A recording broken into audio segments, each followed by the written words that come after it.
Congratulations. You've officially become a walking documentary, and half the people watching you don't even clap, they just squint.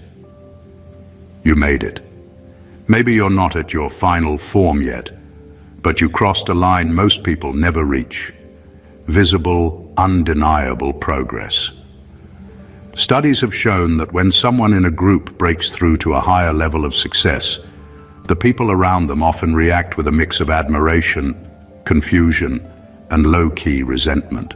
They don't just see you, they start to monitor you, your moves, your habits, your mistakes, your wins.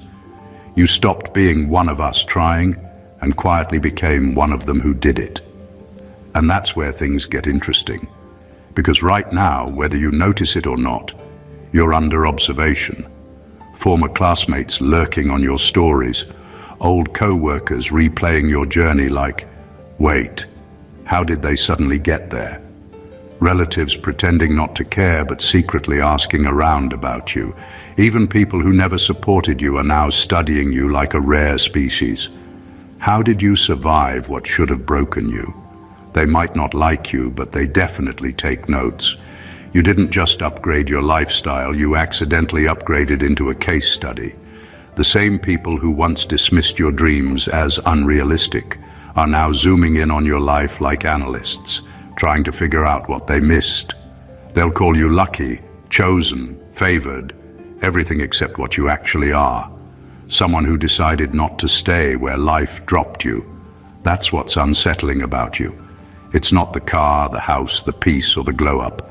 It's the undeniable proof that staying stuck was never the only option. And let's be honest, your journey isn't aesthetic. It wasn't all vision boards and motivational playlists. There were nights where you doubted yourself so hard you almost packed it in. Days where you moved on nothing but stubborn faith and caffeine. Seasons where all you had was a tiny, annoying belief that you were meant for more. And yet, here you are. You turned your private battles into public results. And now people are treating your life like a research project. In this video, we're going deep into what happens when you actually make it. Not the fairy tale version, but the raw, uncomfortable reality of being watched, misunderstood, copied, doubted, admired, and quietly resented, all at the same time. We're going to unpack why they're studying you, what your success is really triggering in them, and why your evolution feels like a plot twist they never saw coming. So settle in, because this isn't just motivation. This is a breakdown of why, as the chosen one who finally crossed that invisible line, you're no longer just living your life. You're being analyzed, measured, and talked about. And whether they admit it or not, your story has become the proof they can't unsee. Number 1, you didn't get lucky. You became a living case study in cause and effect. People throw the word lucky at you because it's easier than admitting the truth. Your life is showing receipts. For years, you were doing things that looked pointless to everyone else. Staying in when others went out, studying when no exam was near, practicing your craft when nobody was watching, saying no to drama, distractions, and short-term thrills. At the time, it didn't look impressive. It looked unnecessary. But life has a way of exposing what's real. Now those unnecessary choices are paying off, and people can't ignore it. You're not just talking about discipline, consistency, or faith. You have visible results. You turned ideas into income, pain into power, chaos into clarity. You didn't just speak about change. Your life became the proof that change is possible. That's why people are studying you. You stopped being a theory and became evidence. The uncomfortable part is this. Your existence challenges their story. It's no longer just some people are lucky, some are not. Because they watched you when you were struggling. They saw you when nothing was working. They remember when you were broke, confused, or heartbroken. So now that things are shifting for you, they can't pretend you woke up one morning and the universe just hand-delivered success to your doorstep. Deep down, they know your results are connected to your habits. The late nights, the early mornings, the sacrifices, the self-control, the healing, the isolation, the boring routines, all of it is showing up in your life. And that realization stings, because if your life is a result of choices, then so is theirs. That's why they zoom in on your every move, not just out of curiosity, but as a way to find cracks in your story so they can feel better about their own. Calling it luck makes them comfortable. Calling it cause and effect makes them responsible. And that's the real reason you're being watched. Your life no longer fits their excuses. It exposes them. Number 2, you glow up exposed how many people were only comfortable with your struggle.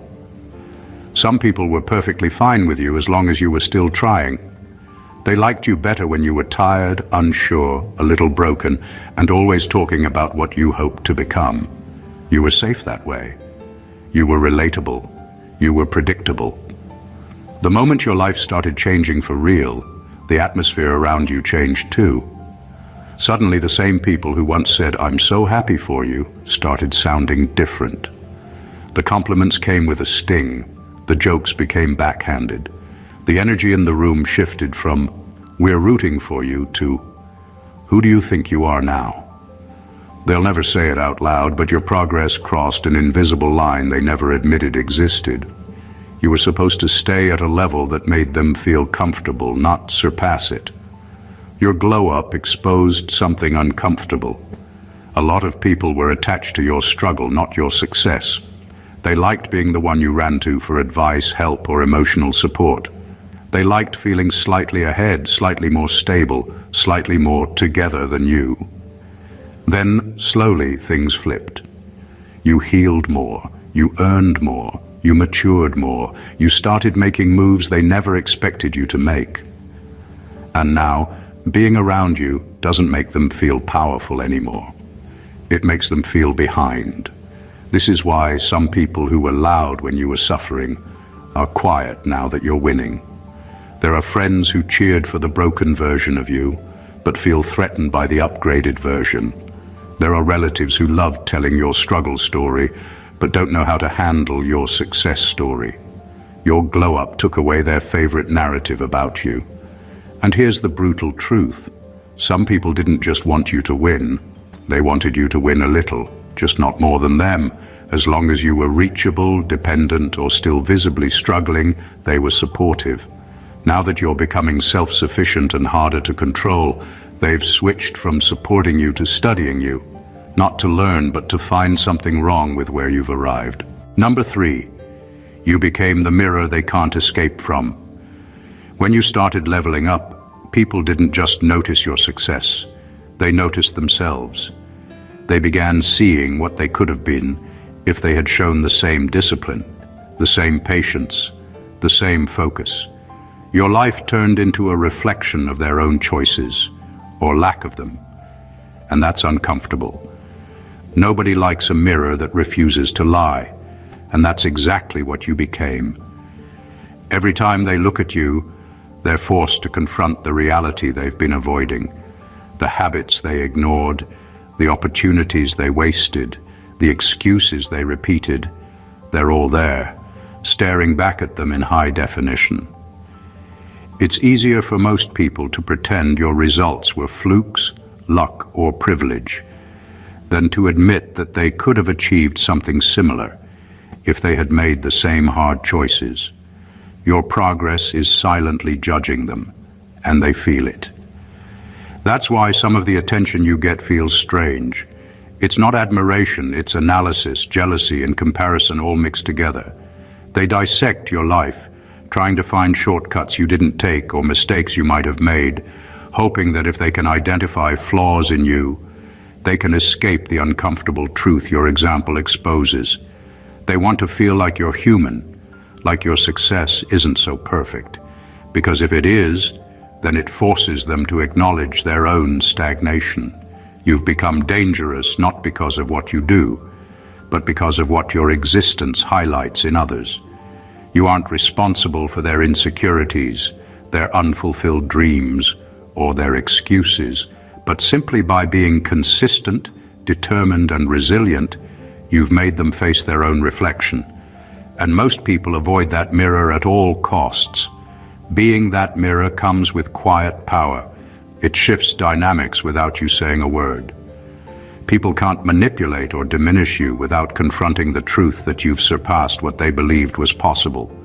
Your life, your progress, and your discipline have become undeniable evidence of potential they ignored. You're living proof that growth doesn't wait for permission, and that reality, when seen clearly, is unavoidable. Number 4, you broke the know your place contract they never said out loud. There was an unspoken agreement around you for years. You were allowed to dream but not go too far, allowed to improve but not surpass, allowed to be promising but not powerful. You were supposed to stay in a role that made sense to everyone, the humble one, the helper, the reliable backup, the one people could low-key look down on while still calling you family or friend. You were safe as long as you stayed small. Then you ruined the script. You started moving in ways that didn't match who they decided you were. You started making decisions that didn't ask for their approval. You dared to want more without apologizing for it. You started dressing differently, talking differently, thinking differently. You outgrew gossip, laziness, broke mindsets, and emotional chaos. That's when the shift happened. The smiles got tighter. The conversations got shorter. The jokes turned sharp, because it wasn't just that you were changing. It was that you were no longer obeying the invisible rules. You were not supposed to out-earn the people who used to feel superior to you. You were not supposed to heal from the trauma they expected to define you forever. You were not supposed to realize that this is just who I am was actually just who you were trained to be. You were meant to stay in the same circle, with the same habits, telling the same stories about struggle and limitation.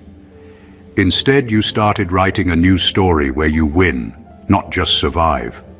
That feels like betrayal to some people, even if you never wronged them. Your growth exposed that the limits were never destiny, just agreements. Agreements to stay comfortable, unchallenged, predictable. You didn't just break those agreements, you walked out of them. And now they study you. Not to clap, but to understand how you slipped out of the box they carefully placed you in. They'll call you changed, different, even fake, because they don't have the courage to admit the truth. You didn't change for the worse. You changed beyond their control. You tore through the ceiling they were still worshipping as the sky. Number 5. You are living proof that isolation can be an investment, not a sentence. When you started pulling back, people thought they had your story figured out.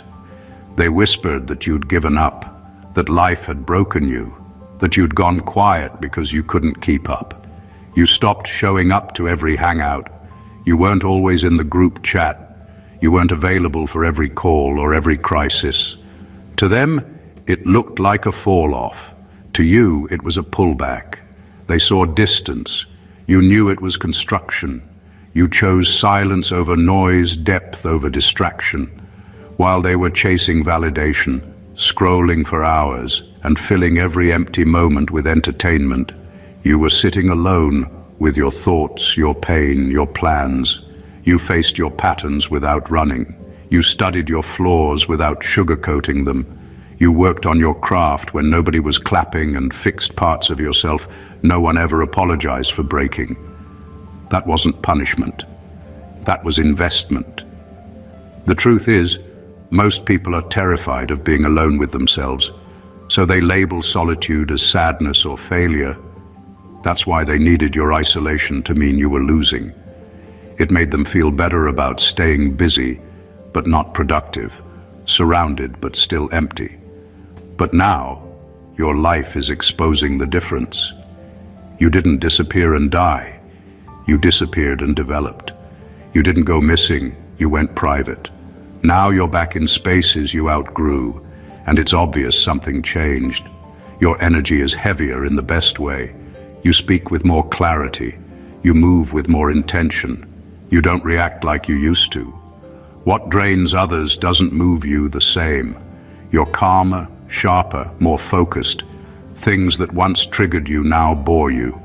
That's what time alone gave you. Self-respect, vision, stability, and results. Your progress is forcing people to rethink what missing out really means. While they were afraid of being alone, you used solitude to build something solid. Skills, peace, strategy, a new identity. You turned what looked like isolation into incubation. Now every result you have is proof that sometimes the most powerful seasons of your life will be the ones no one gets to witness until it's too late for them to deny what it produced. Number 6. You mastered what most people avoid: emotional self-responsibility. For years, it would have been easier to blame someone else. The parents who didn't guide you, the ex who broke you, the friends who let you down, the environment that seemed stacked against you. Most people build their identity around these failures and injustices, wearing their pain like a badge of honor. It's comforting, it's familiar, it excuses inaction. But you didn't stay there. You looked at every wound, every betrayal, every setback, and decided not to let them dictate your story. You processed the pain without marrying it. You felt the hurt, acknowledged it, learned from it, and then let it go. You stopped being loyal to suffering. You refused to carry the weight of old grudges, regrets, or mistakes as your identity. Instead, you became loyal to your future, to the version of yourself that's disciplined, focused, and unbothered by what could have held you back. That shift terrifies people who are still trapped in their excuses. They have built comfort around their wounds and tell themselves, consciously or unconsciously, that they can't move forward because of what happened to them. When they see you moving, thriving, and creating results without needing apologies or external validation, it disrupts their narrative. Your life quietly shouts the truth. You don't need someone else to fix you. You only need yourself. They study you because they want the shortcut. They hope they can mimic your results without doing the inner work you did. They want to copy your success without taking responsibility for their own emotions, without facing their own pain, without abandoning the comfort of their excuses. You didn't just succeed externally, you rewired yourself internally. And that internal mastery is something they can't replicate through imitation, admiration, or observation alone. You're living proof that the hardest, loneliest work is emotional. You're proof that taking responsibility for your feelings and refusing to let your past own you is more powerful than any strategy, network, or resource. That's why they watch. Not because you're perfect, but because you refuse to stay broken. And that refusal unsettles everyone still negotiating with their own weaknesses. Number 7. You made peace with being misunderstood, and that made you unstoppable. There was a time when every raised eyebrow bothered you. If someone got you wrong, you felt this heavy urge to fix it. You would explain your side, re-explain it, send long messages, overshare, and bend yourself into knots just so people wouldn't think badly of you. Being liked felt like survival. Disapproval felt like danger. So you made yourself small, soft, and endlessly available to everyone's opinion. But slowly, reality taught you a harsh truth. No matter how much you explain, people will still hear you through the filter of their own insecurities, jealousy, and assumptions. Some people need you to be the villain, the fool, the confused one, or the trying but not quite there character in their story. It helps them feel better about themselves. You realized you were burning energy trying to fix a story that lives entirely in someone else's head. That was the turning point. You stopped chasing clarity in places where there was never goodwill. You stopped needing everyone to get you. You accepted that some people will always misread your silence, mislabel your growth, and misunderstand your distance. You got comfortable with being the bad guy in stories you never agreed to be part of. Instead of fighting for image, you started fighting for alignment. Instead of defending your name, you started defending your peace. Now you move differently. You speak less and do more. You don't rush to correct rumors. You don't run after people to prove you're genuine. You let time, consistency, and results do the explaining. You'd rather be accurate than liked, focused than popular, aligned than approved. You learned that people-pleasing is just another form of fear, and you opted out. This level of detachment confuses those who are addicted to validation. They can't understand how you're still moving, still building, still winning without their applause, permission, or praise. They watch you like a puzzle, wondering how someone can take hits, be misunderstood, get gossiped about, and still move forward like nothing happened. What they don't realize is this: the moment you stopped needing to be understood by everyone, you stopped being controlled by anyone. And that's exactly when you became unstoppable. Number 8. You stopped performing humility and started practicing reality. For a long time, you were careful about how much of yourself you revealed.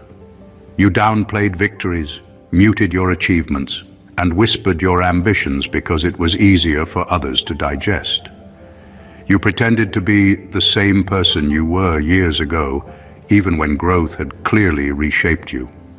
You shrank your vision so it wouldn't make people uncomfortable, softening your language, hiding your plans, and apologizing for wanting more. That was not humility.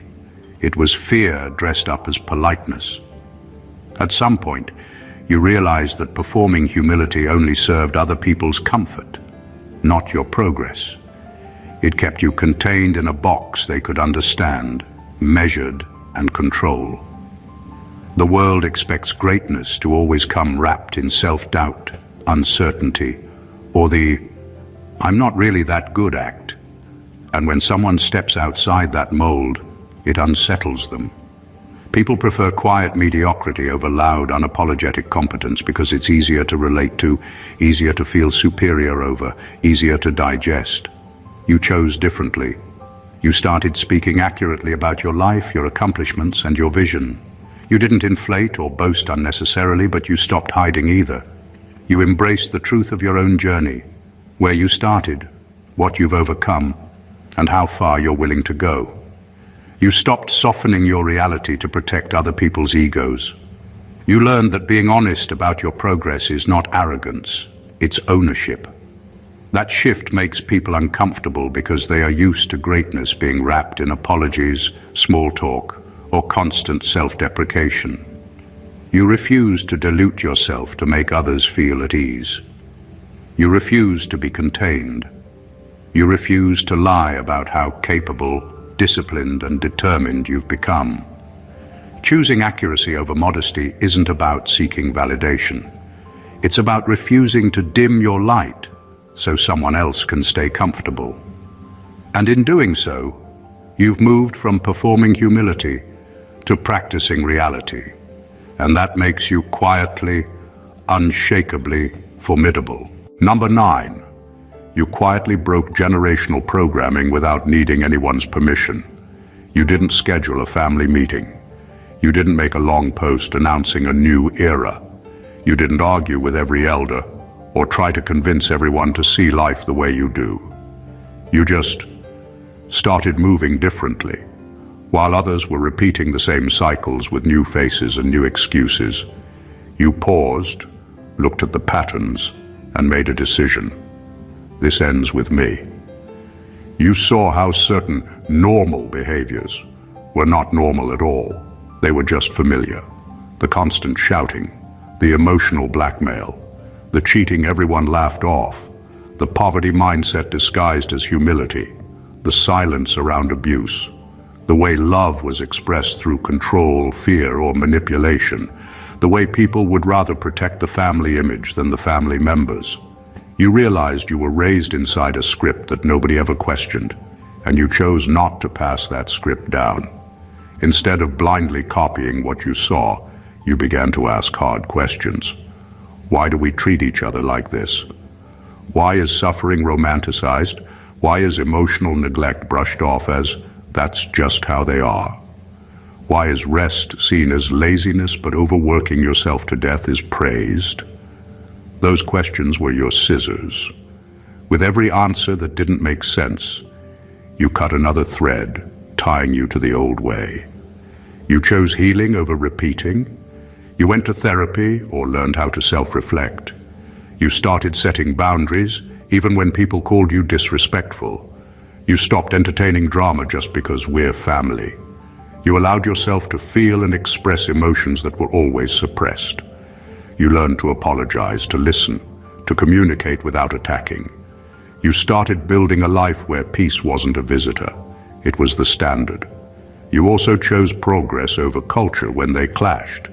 Not all culture, but the parts that demanded your mental health as a sacrifice. You refused to worship traditions that kept everyone stuck, bitter or broken.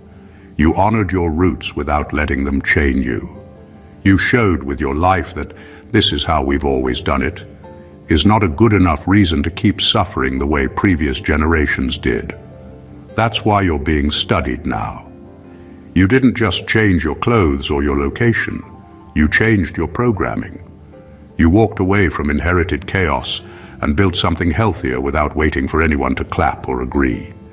You quietly became the proof that generational curses can be interrupted, not by loud rebellion, but by consistent, intentional choices that say, it ran in my family until it ran into me. Number 10, you made discipline your default, not your phase. A lot of people only get serious when life slaps them. They're disciplined when they're scared, when they're heartbroken, when they're broke, when something shocks them into focus. Then, as soon as the pain cools down and things feel a little better, they drift right back into comfort. For them, discipline is a reaction. For you, it became a lifestyle. You stopped treating consistency like a temporary punishment and turned it into who you are. You made showing up a non-negotiable, not a mood. You worked when it was boring, not just when it was exciting. You stayed locked in when nobody was cheering you on. You kept going when there was no audience, no applause, no validation, no proof yet that what you were doing would work. You built your life on habits, not hype. People see your current results and label them sudden blessings, overnight success, or out of nowhere. They conveniently skip the part where you were grinding in silence, turning ordinary days into stepping stones. They don't see the nights you worked instead of scrolling, the early mornings you pushed yourself when you could have slept in, the days you repeated the same routines that looked unimpressive on the outside but were building something solid on the inside. Most people crave variety. You chose repetition. They chase dopamine. You chase progress. They want motivation. You built systems. That's the difference. You weren't relying on feeling inspired every day. You accepted that some days you'd feel nothing and still had to move. Discipline took over where motivation faded. That's why people study you like an experiment. They're trying to figure out how you keep going without burning out, how you stay consistent without constant external pressure. They want the outcome, more money, more peace, better health, sharper skills, but they're terrified of your process because your process exposes their inconsistency. Your life is a quiet reminder that most impossible things are just things people weren't willing to work toward long enough. You made discipline your default setting. You turned steady effort into your personality. And now your results are loud proof that boring, repeated actions can build a life that looks anything but boring. Number 11, you stopped waiting for closure and created your own endings. For most people, life feels unfinished until they get the apology, the explanation, the validation they believe they deserve. They replay conversations, revisit old wounds, and negotiate with memories that have no answers. They hold on to open loops, hoping someone else will fix what went wrong. But you stopped waiting. You realized that closure isn't something people hand out. It's something you build yourself. You didn't get all the apologies or reassurances you thought you needed, and instead of letting that keep you stuck, you created your own endings. You closed doors that were only half open, even if your heart wanted to linger. You forgave quietly, without fanfare, without needing anyone to acknowledge it. You blocked access without drama, cut ties without justification, and moved forward with a clarity that most people can't fathom. That kind of self-closure is rare. Many people negotiate with the past endlessly, letting old experiences dictate new choices. They carry resentment like luggage and expect it to vanish when someone else admits fault. You rejected that dynamic. You chose freedom over recognition, peace over argument, and moving on over waiting for someone else's permission to heal.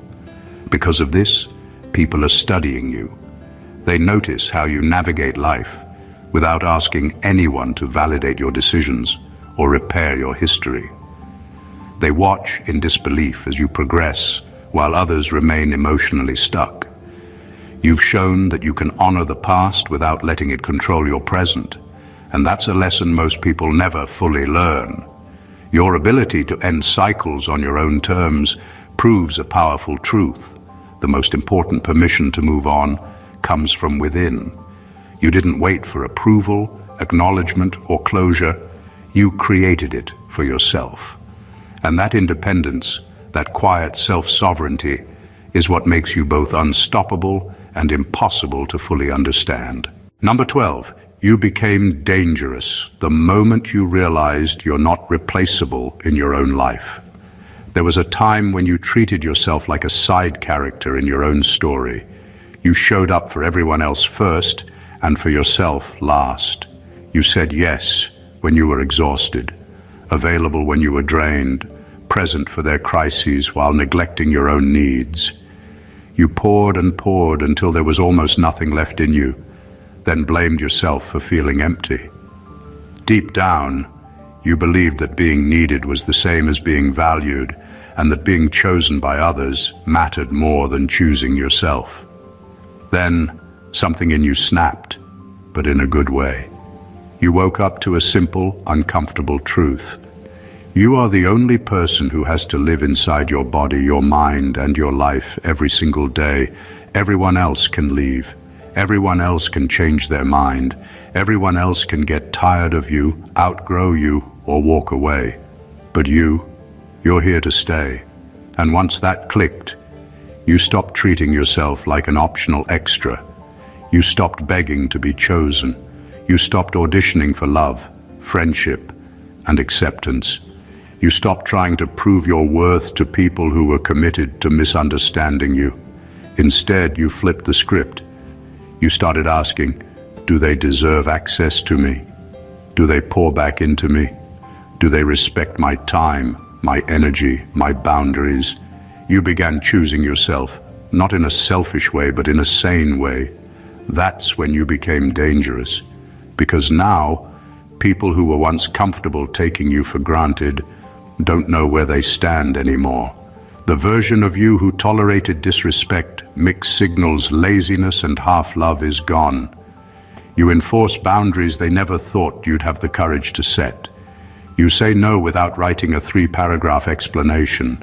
You walk away from what drains you, even if you still care. You're no longer fueled by panic at the thought of losing people. You're fueled by the fear of losing yourself again. Your self-respect is the part they can't decode. They don't understand how you can care deeply and still choose distance, how you can love them and still not tolerate their patterns, how you can miss people and still not go back. To them, it looks cold. To you, it's survival. You finally grasped that you're not replaceable in your own life, and that realization turned you into someone who is no longer easy to use, access, or manipulate. Number 13, you turned your cringe phase into a launchpad.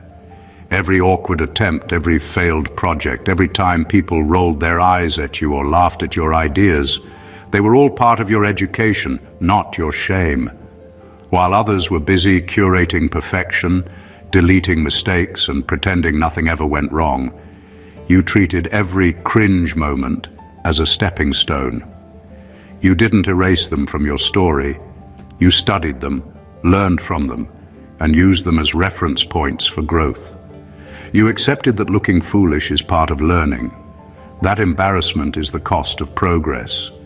That the moments people whispered about are exactly the moments that sharpened your skill, thickened your skin, and strengthened your vision. Most people are too focused on image to take the risks necessary for transformation.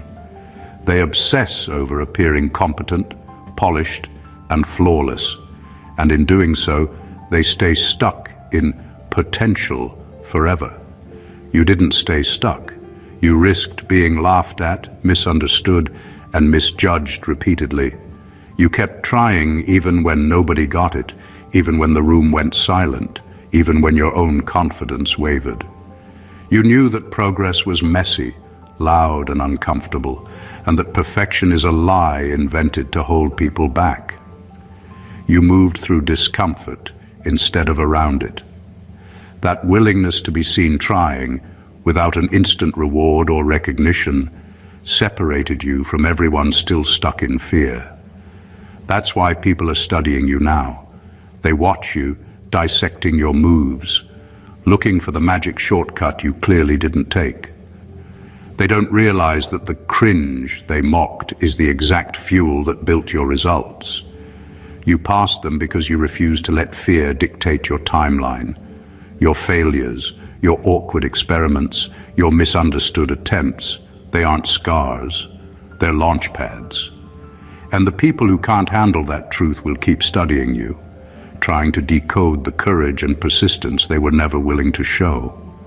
You went through the cringe, and now the cringe works for you instead of against you. Number 14, you proved that the real flex isn't what you have. It's what no longer controls you. Money, status, attention, they're all visible markers, and people love pointing to them because they're easy to measure. But those things are only part of the story.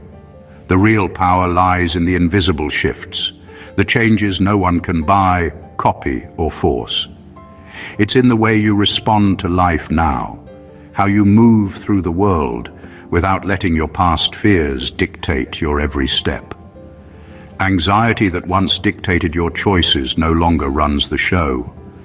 Rejection that once shattered your confidence now barely rattles you. Abandonment, betrayal, and disappointment may still sting, but they don't paralyze you anymore. You feel fear, doubt, and insecurity like everyone else, but they no longer steer your decisions or define your worth. That level of inner sovereignty is rare, and it's what people are actually noticing, even if they blame it on a new car, a bigger paycheck, or a visible lifestyle upgrade. They can imitate your wardrobe, your Instagram posts, your house, or your routines, but they cannot replicate the calm, unshakable core that allows you to live free from dependency on external validation. That peace is magnetic. It makes people watch, analyze, and study you because it's unsettling to see someone so present, so grounded, so untouchable from the inside out. They don't realize that your success isn't just what you've achieved. They're sensing the freedom you've earned by refusing to be controlled by fear, opinion, or circumstance. That is the true flex, not the applause, not the visible rewards, not the envy of others. It's the fact that your mind, your emotions, and your choices are no longer hijacked by the things that once dictated your life. You are free, unshakable, and unstoppable in ways most people will never understand. That quiet dominance, that mastery over self, is what keeps them watching, always trying to figure out what makes you untouchable. In the end, what we've explored is more than just success or achievement. It's the evolution of a human being who refused to be ordinary, who refused to be contained, and who refused to let the past dictate the future. You didn't just arrive, you became a case study, a mirror, and a challenge to everyone who ever tried to measure your potential by their comfort zone. Every choice you made, every risk you took, every uncomfortable moment you endured has accumulated into a life that cannot be ignored, misunderstood, or dismissed. You've shown the power of self-responsibility, the courage of walking away without waiting for permission, and the clarity that comes from turning silence, isolation, and misunderstood moments into engines of growth. You transformed what most people fear, the cringe, the failure, the discomfort, into stepping stones, and in doing so you created a life that not only proves your worth, but also exposes the gaps in the lives of those who still cling to excuses. You made discipline a lifestyle, turned emotional self-mastery into a shield, and converted internal freedom into a force that no one can copy. What's truly remarkable is that all of this wasn't about seeking attention, approval, or validation. It was about becoming undeniable in your own right. You moved beyond the scripts, the expectations, and the limitations that others tried to place on you. You became the chosen one in a world that studies success like a puzzle, but rarely understands the quiet, relentless work behind it. Your story is proof that greatness is not flashy. It's consistent, resilient, and unapologetically real. So if this journey resonated with you, if you see yourself in these lessons, or if you just want to witness more insights into mastering your own life and breaking through invisible ceilings, make sure to hit that subscribe button. Like this video to support the channel, comment below with your thoughts and your own experiences, and share this with someone who needs to see what's possible when you refuse to stay small. This isn't just content. It's a blueprint, a wake-up call, and a celebration of becoming unstoppable. Stay sharp, stay focused, and keep evolving, because the world is always watching, and now you know exactly why. Stay blessed, always.